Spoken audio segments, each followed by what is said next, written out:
ఉంటారు అని PCC chief అంటున్నారు కదా.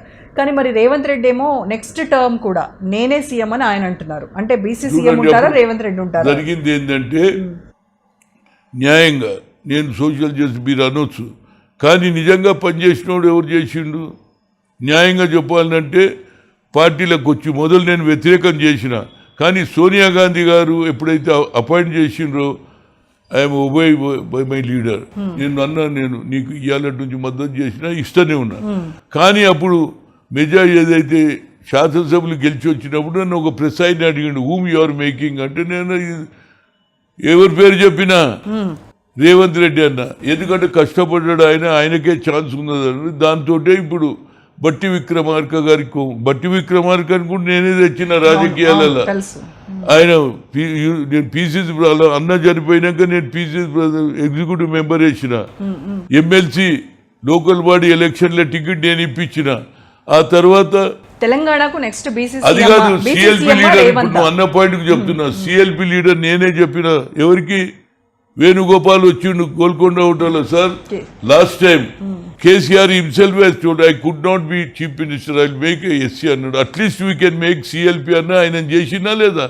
మీరు అనొచ్చు ఆడ చేసిన, ఇక్కడ సిఎల్పి చేసిన కాబట్టి ఇలా ఆయన కోపం ఏంటంటే రేవంత్ రెడ్డి పేరు చెప్పిండు. ఎస్, నేను ఎవడు పని చేస్తే నేను ఎంతోమంది నాకున్న సోషల్, కానీ ఎవరైతే అగ్రకులాలలో కూడా చిన్నారెడ్డికి నేనే రాజకీయాలు చాలా మందిని తెచ్చి, అంటే నేను కాన్సెప్ట్ సోషల్ అదే ఇవాళ రాహుల్ గాంధీ ఇంప్లిమెంట్ చేస్తుంది కాబట్టి సెల్యూట్ చెప్తున్నారు. బీసీ సీఎం అంటే OC CM Revanth Reddy last, ఇంకా నెక్స్ట్ వచ్చేది బీసీ సీఎంఏ అంటున్నారు. కానీ రేవంత్ రెడ్డి నేనే ఉంటాను నెక్స్ట్ టర్మ్ కూడా నేనే సీఎం పవర్ లో వచ్చినప్పుడు ఎవరే గానీ ఒకసారి కుర్చీ మీద ఉంటే మరి బీసీ సీఎం ఉంటారా, రేవంత్ రెడ్డి ఉంటారా? బీసీగా సీఎం ని చేస్తానని పిసిసి చీఫ్ అంటున్నారు. చూడండి, కాంగ్రెస్ పార్టీ నెక్స్ట్ టర్మ్ లో బీసీ సీఎంఏ ఉంటారని చెప్తున్నారు. ఎవరే గానీ ప్రజలలో ఉండి ముఖ్యమంత్రి ఉన్నాడు నేనే ఉంటా అంటే పార్టీ బలపడుతుందని ఆయన అంటున్నాడు. ఫ్యూచర్లో ఏమవుతుందో నేను చెప్పలేను కదమ్మా. నేను అనేది ఏంటంటే బీసీ కానీ ఎస్సీ కానీ కావాలంటే హైకమాండ్ డిమాండ్ చేస్తుంది. According to the last time ఆయన బాగా పార్టీని ఊపు తెచ్చి నేను కూడా వ్యతిరేకించి మొదలు రమ్మన్నది నేనే, కానీ వేరియస్ రీజన్లు కొందరు ఎక్కిస్తారు కదా, అరే ఆయన వేరే పార్టీకి వచ్చిండు అది ఇది అని చెప్పడంలో కొంత వ్యతిరేకమైంది. కానీ ఆయన చెప్పడం కూడా ఏంటంటే నేను ఉండను అంటే ప్రజలు నువ్వే ఇప్పుడే అంటే మీరు నా దగ్గర డబ్బులు లేవు నన్ను పీక తింటు అన్నవా లేదా? మరి రేపు ఆయన అనుకుంటే ఎవరు ఉంటారు ఆయన ఎంబడి? Yes, I want to continue అంటేనే పార్టీ బలంగా ఉంటుంది అనేది చెప్పిండు అనేది నా ఉద్దేశం. ఓకే, సో అంతేగాని బీసీ సీఎంగా, బీసీ అయితే సీఎంగా ఉంటారు నెక్స్ట్. ఇవాళ కాదు ఎప్పుడన్నా అవుతారమ్మా. ఎందుకంటే పక్క రాష్ట్రంలో కర్ణాటకలో 4 అయినరు, దేవరాజర్స్, బంగారప్ప, వీరప్ప మౌలి, ఇవాళ సిద్ధరామయ్య 4 అయినరు.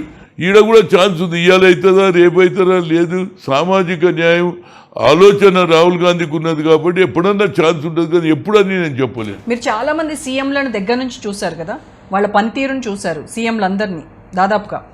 ఇప్పుడు రేవంత్ రెడ్డికి ఎన్ని మార్కులు వేస్తారు సీఎంగా? మార్కుల చూడమ్మా, మార్కులు అనేది ప్రజలు తీర్పు ఇస్తే మార్కులు.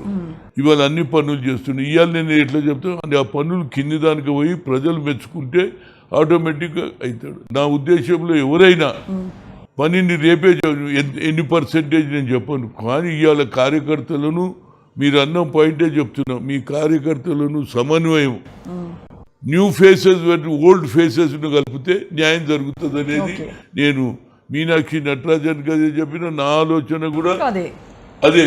ఆమె కూడా చెప్పినమ్మా నువ్వు కొత్త పాత్రలను కలిపేస్తే సమన్వయం చేస్తే రేపు లోకల్ బాడీలో న్యాయం జరుగుతుందని చెప్పడం జరిగింది. ఇప్పుడు క్రమశిక్షణ కమిటీ సంఘం చైర్మన్ ఉన్నారు మల్లు రవి, క్రమశిక్షణ కమిటీ చైర్మన్ మల్లు రవి ఉన్నారు. ఆయన పైనే ఆరోపణలు వస్తూ ఉన్నాయి, క్రమశిక్షణను ఉల్లంఘించారు, క్రమశిక్షణ రాహిత్యంగా కొన్ని పనులు చేస్తున్నారు.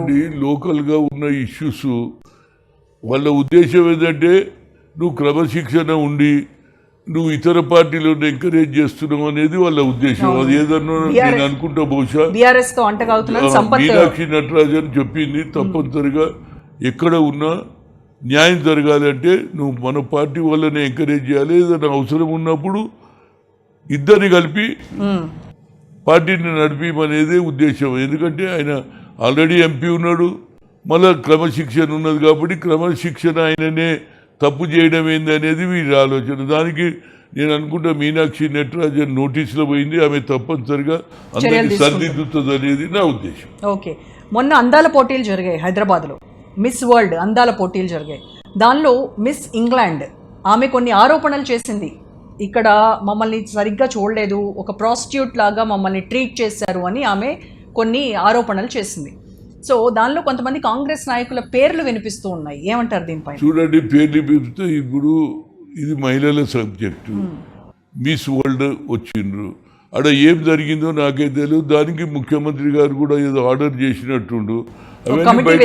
అవన్నీ బయటకు వస్తుంది. ఏదైనా ప్రపంచ దేశాలలో ఉన్న మహిళలు వచ్చినప్పుడు మరి ఎవరు తప్పు చేసిండ్రు అనేది నాకు తెలియదు. నేను ఎన్నడూ పోలేదు, ఎందుకంటే ఆడ ఈ షో అయినప్పుడు కూడా ఇన్ని రోజులు 15 రోజులు 20 రోజులు నేను ఎక్కడ పోలేదు. ఎందుకంటే అది మహిళల సబ్జెక్ట్, గవర్నమెంట్ చేస్తుందంటే ఎవరు చేసినా అది మహిళలను కించపరచడం అనేది తప్పు. అది జరిగిందా లేదా అనేది గవర్నమెంట్ చెప్పాలి, అది వాస్తవం కాదా అనేది నేను చెప్పలేను. Okay, thank you so much.